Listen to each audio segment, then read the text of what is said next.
యేసు నోటి నుండి వచ్చి ఒక మాట చాలు ఇవన్నీ కార్యాలు చక్కబడిపోతుంది. దేవునికి స్తోత్రం. 1 word from Jesus is enough to set everything straight.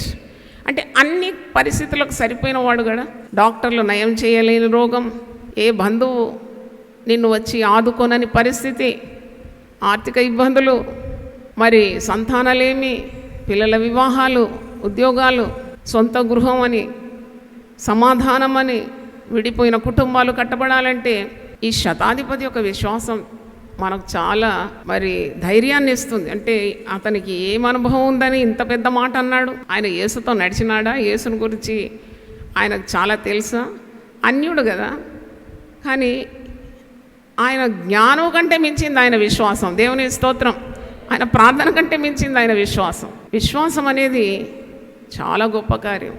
అందుకే ఆనాడు శిష్యులు కూడా ప్రార్థన చేసినప్పుడు, ప్రభువా మా విశ్వాసాన్ని నీవు వృద్ధిపరచమని వేడుకున్నారు. Lord increase our faith. విశ్వాసం ద్వారా గొప్ప కార్యాలు మన జీవితంలో జరుగుతుంది, మనం నమ్మాలి.